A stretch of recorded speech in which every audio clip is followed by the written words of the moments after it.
चला, एक सफर माझ्यासोबत कोकणातली. ट्रेनने सुरू झालेला प्रवास हळूहळू कोकणच्या दिशेने धावू लागला. कोकण माझं माहेरपण आणि सासरपण. खूप सारे नातेवाईकही कोकणातच. ट्रेनमधून क्षणाक्षणाला निसर्गाचे वेगवेगळ्या स्वरूपात होणारे दर्शन मनाला आणि डोळ्यांना थंडावा मिळत होता. निसर्गाने अगदी भरभरून दान कोकणच्या पदरात घातले आहे, याचा आस्वाद घेत आमचा प्रवास चालू झाला.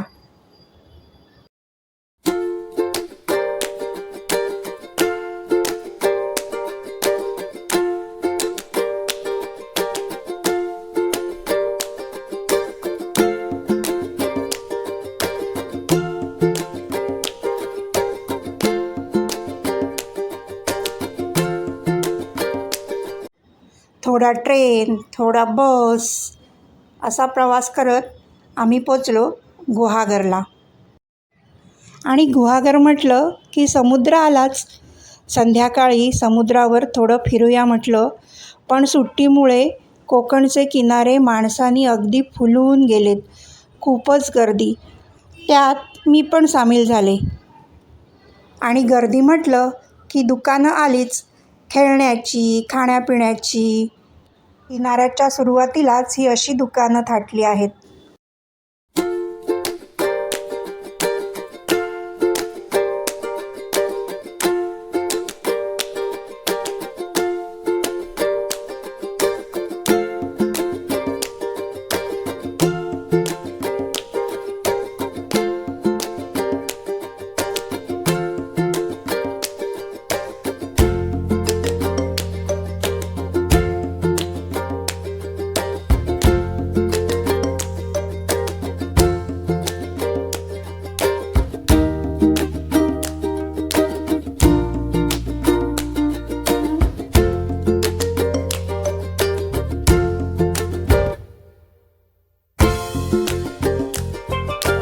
हळूहळू आता मान्सून कोकणाकडे सरकू लागला आहे. त्यामुळे आकाशात काळ्या ढगांनी गर्दी केली आहे.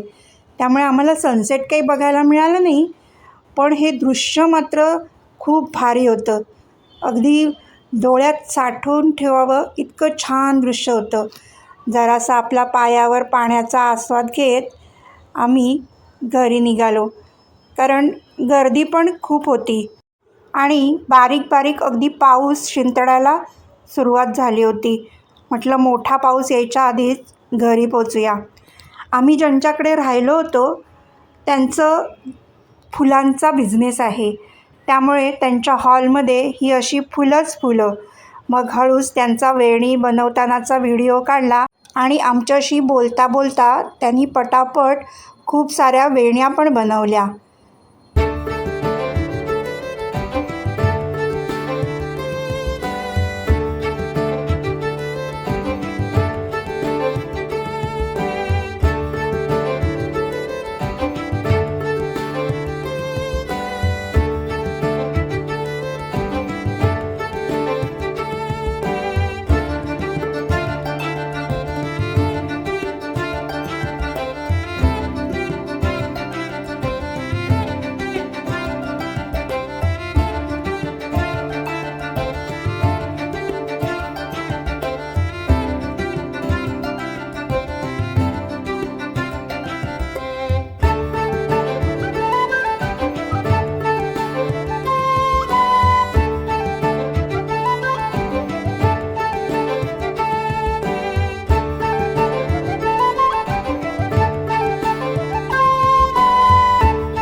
यांच्याकडे 2 सुंदर हिरवेगार असे पोपटही होते.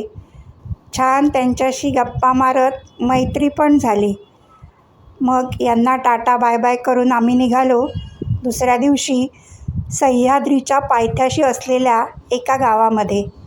माझे आईबाबा शिक्षक असल्यामुळे कोकणातल्या अनेक गावांमध्ये त्यांच्या बदल्या होत असत.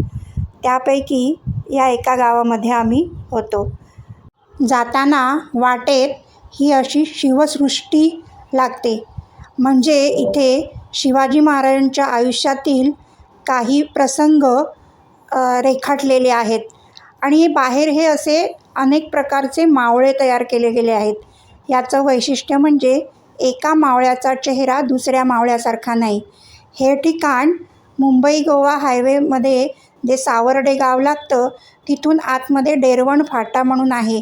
त्या डेरवण ठिकाणी ही शिवसृष्टी वसवलेली आहे. आम्हाला आत्ता वेळ नव्हता म्हणून तिथे जाता आलं नाही, पण आम्ही बऱ्याचदा इथे गेलेलो आहे. पुन्हा कधी योग आला तर आपल्यासाठी मी जरूर दाखवेन ही शिवसृष्टी. खूप छान आहे. आतमध्ये एक स्वामींचा मठ आहे आणि बाहेर असे पूर्ण देखावे उभे केलेले आहेत. आपल्याला आतमध्ये जायचं असेल तर स्त्रियांसाठी साडी परिधान करावी लागते, तरच आतमध्ये मठात जाता येतं. पण बाहेरचा भाग आपण साध्या ड्रेसवर पाहू शकतो. आतमध्ये मठात मात्र जाता येत नाही. खूप सुंदरपणे येथे शिल्पकला साकारलेली आहे. खास करून लहान मुलांना जाम मज्जा येते. आम्ही ज्या गावात राहत होतो त्याचा रस्ता इथूनच जायचा ना, त्यामुळे आम्ही गाडीतून हे कुतूहलाने अगदी मावळे बघत बघत एस टीचा प्रवास करायचो. आम्हाला पुढे जायचं असल्यामुळे आम्ही इथे काही आत्ता थांबलो नाही.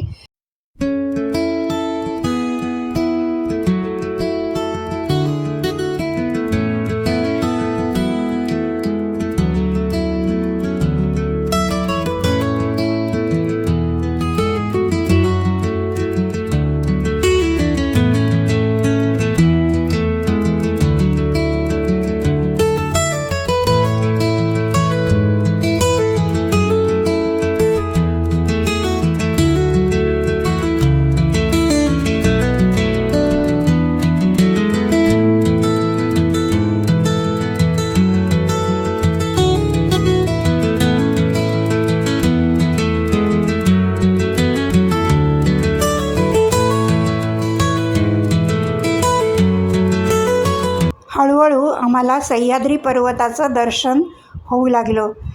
आमच्या लहानपणीचे काही दिवस याच गावामध्ये गेले.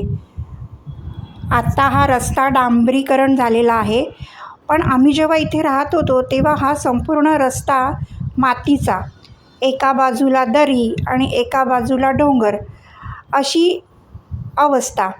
त्यात एस टीची बस ही अगदी होडीत चालल्याप्रमाणे डुलत डुलत जायची, कारण अरुंद रस्ता, त्यात मातीचा, त्याच्यात दगड, त्यामुळे तेव्हा खूप भीती वाटायची. पण आता हळूहळू सुधारणा झाली आहे. रस्ता झाला आहे, रहदारी वाढली आहे. तेव्हा दिवसातून फक्त सकाळ आणि संध्याकाळी एवढ्याच एस टीच्या बसेस असायच्या, ज्या चिपळूणहून सुटायच्या. आम्ही ज्या गावात चाललो आहे ते हे आहे दुर्गवाडी नावाचं गाव, अगदी सह्याद्रीच्या पायथ्याशी. अंगणात बसलं की समोर दिसायचे सह्याद्री पर्वतावरून वाहणारे धबधबे. पावसात एक दृश्य खूप भारी वाटतं. तिथल्या गावातलं गणपतीचं हे देऊळ, त्याचं दर्शन घेतलं आणि आम्ही पुढच्या प्रवासाला निघालो. ते आता कुठे जाऊ ते तुम्हाला नक्की दाखवते आणि त्या गावाचं वैशिष्ट्यही मी तुम्हाला दाखवणार आहे.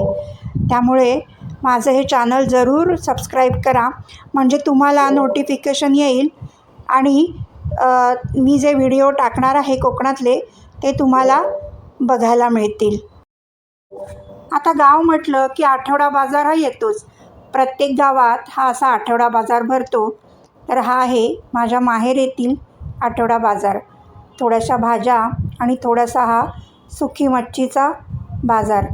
सध्या हायवेच्या रुंदीकरणामुळे जागा नसल्यामुळे खूप काही भरत नाही, थोडासाच भरतो जागेअभावी. परत पावसाळा पण जवळ येतो आहे, त्यामुळे सध्या जास्त दुकानं काही येत नाहीत. तुम्हाला बघा काही मच्छी ओळखता येते का? मला काही याच्यातलं कळत नाही. मी आपला सहज व्हिडिओ म्हणून शूट केला.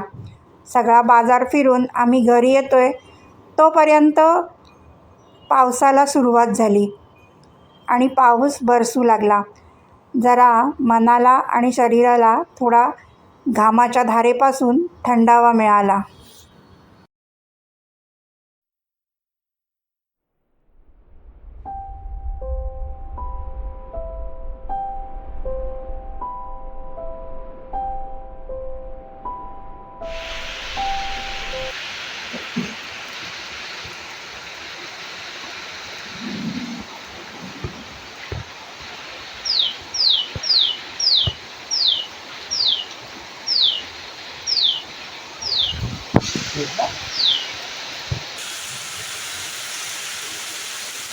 पुढच्या व्हिडिओत तुम्हाला नदीतलं गरम पाणी दाखवणार आहे, त्यामुळे नक्की माझ्या चॅनलला सबस्क्राईब करा.